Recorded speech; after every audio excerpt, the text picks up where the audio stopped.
Starward, the fractured veil. Act 3, the Keeper's Reckoning.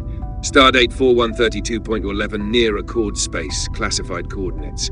The Halcyon Wind glided through the calm of familiar stars, its hull intact, its systems online. The mission logs marked their return as a success. But nothing aboard the ship felt normal. The crew had escaped the temporal lens surrounding Veil 6, ripped back into real space by a narrow window of collapsing energy. And yet, the moment they emerged, time felt thin, as if the ship had dragged part of the anomaly back with it. On the bridge, no one said it aloud, but they all sensed it. They had returned, and yet, some part of them had not. Small irregularities were first to appear. Crew members reported déjà vu at unsettling frequency. A technician reached for a tool that didn't exist. A junior officer began reciting a damage report from a battle that had never happened. On Deck 3, crew member Jelani screamed when he saw himself walking down the corridor, older, bleeding and silent. The figure flickered out like static. Lieutenant Sarif's sensor logs showed contradictory data. The ship was at sublight cruising speed, docked at Accord Station Aegir, and adrift in the Drathus cluster, all at once. In the medbay, Lyra reviewed Vey's neural scans for a third time. Something was off. Captain, this isn't residual stress. You're carrying neural pathways that don't match your own timeline. They're mine, Vey said, quiet and firm, but not the version of me that belongs here. The lights flickered again. This time everyone noticed. The bridge fell still. A cold hum crept through the deck plating, like the low drone of an approaching storm. Then, without transition, without flare, the ship shifted. Not physically, but perceptually. Captain Vey stood alone on the bridge. His crew was gone. The lights bent inward, and in front of him, the droplets returned, billions of suspended moments cascading in light. He was back in the chamber of echoes, and the voice returned with him. You thought you had left. We did, Vey answered, steady. Did you? The droplets spun faster. One showed Earth under red clouds. Another, Lyra frozen in cryostasis.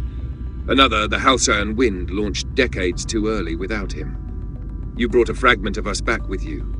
You opened the archive. Now you are part of it. Then what do you want from me? Vey demanded, fists clenched, voice echoing. The Keeper's voice didn't rise. It folded around him like gravity, inevitable, patient.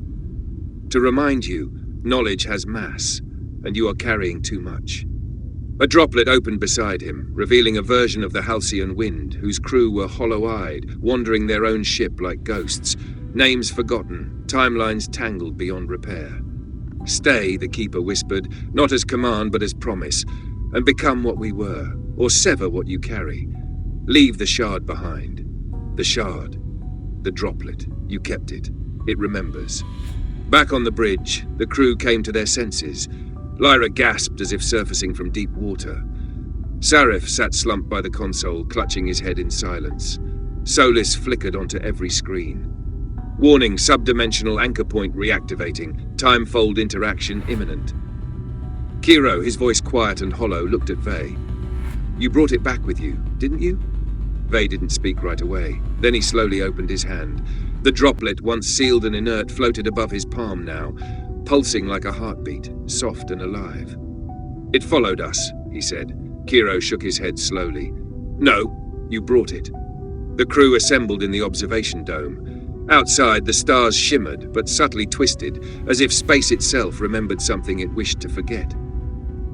This thing doesn't want to leave, Lyra said, watching the droplet hover near the viewport. It is the archive, Sarif added, a seed, a piece of the lens still clinging to us. Solis brought up a data projection, two paths both laced with uncertainty. One, attempt to quantum disrupt the droplet, risking dimensional backlash. Two, return it to Vial 6's original coordinates, though the planet no longer existed. We can't destroy it, Kiro said quietly. It's entangled with our memory matrix. It's part of us now. So we give it back, Vey said, softer than a whisper. While we still remember how. They flew back. No logs, no navigation lights, guided only by Solis's temporal imprint calculations. There was no sun, no Veil 6, only a point in space that bent light unnaturally.